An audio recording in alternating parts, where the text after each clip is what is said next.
Zion close to returning to action, played 5-on-5 this week. Willie Green says there's a chance that he'll be back soon. Hasn't played since November 6th. Of course, this is a complete disaster season for the Pelicans. They're 7-29. No chance at all for even making the play-in. But I mean, hey, like, it's something. It's nice that we might actually get to see Zion play basketball. Let me throw this at you, Kevin. I'm going to throw this way from left field, and this is unfair of me, but I'm a jerk, so that's just the way it goes. Say Zion comes back and he looks good, not great or anything, but he looks good. He looks like Zion. We're like, wow, okay, like this net. He looks healthy. We're happy with where he is. Better than he did early in the season. Yeah. Like we're like, okay, Zion. This is the Zion we not the Zion we thought everybody was drafting and everybody was going nuts about, but. Would you consider trading him? Oh, without a doubt. I'm considering trading him even if he looks spectacular. Well, okay. So that's kind of like, like where you're at with New Orleans. It's just kind of like, all right, look, this is just not working. It's just not working anymore. Mo, God, if he looks spectacular, I am more willing to trade him. For Jimmy Butler? As a joke. That was a joke. If you're listening on the podcast thing, I had a devilish smile on my face when I made that joke. It was a joke. I mean, I just don't think you can trust him. But the thing is, here's the issue for New Orleans. Even if he looks good, right? Let's just say he only looks good. Yeah, he looks good. Not even peak Zion, but good. I don't think you're getting a return that makes it worth trading him. But if he looks spectacular and a team's like, you know what, screw it. We'll roll the dice this year and try to go for it and hope he's healthy for one run. Bill Walton style, right? Like where he's had all these injuries, but this will be the year. Hopefully he's able to stay healthy and we'll just go for it. And who knows? Maybe Zion has a historic run and that's what he goes down as. 40 years from now, he like a Golden State Warrior legend.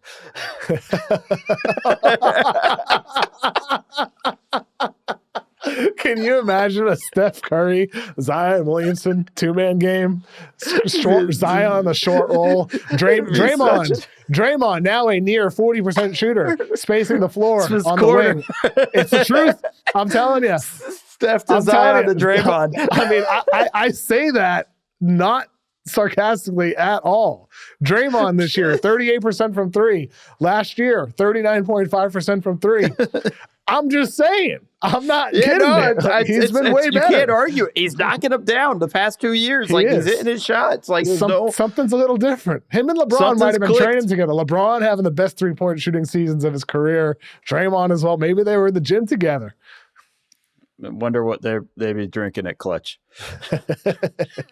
But Zion, it is an interesting scenario here because this is kind of a time for teams to feature players. Like you have the Rockets sending Reed Shepherd to the G League as well, maybe featuring him saying, hey, maybe he has high value for you, because I don't think they're going to be trading Jalen Green anytime soon, maybe in the summer once he's eligible to be moved. But I don't know if they're going to do that. I think they might want to keep Jalen Green. He's played great as of late. You're not trading Amen Thompson. There's a glut of guards and wings that are going to be taking minutes from a Reed Shepherd. Granted, you took Reed Shepherd very high in the draft at number 3.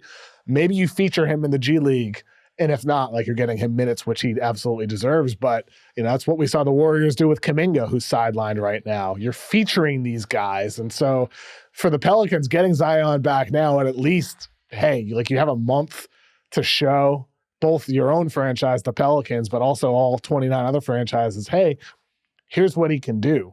Do you want to take a shot and roll a dice on this guy who's shown he can average almost 30 points per game and play make?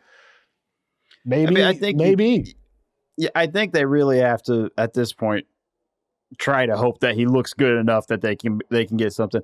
And even if it's just an okay package, like, honestly, I just think it's over. Like, for them there with him, it's kind of over in my view. I know it sucks. Bummer.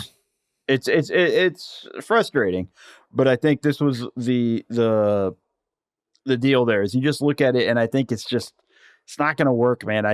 As much fun as it was when that playing game where he was going before he got hurt was so much fun. Before he got hurt. Right, exactly. And that's the problem. before he got hurt is such a regular thing with him at this point. I just think he needs a change of scenery, and I think New Orleans needs to move on from him. Yeah, I mean, the tough thing is like, who's the team? Like Golden State, trade Wiggins, but then you're trading your best perimeter defender. Like people talked about Dallas for Butler, and I'm like, with what money? Like with what salaries? Yeah. I just don't know like what the team is for him that makes complete and total sense.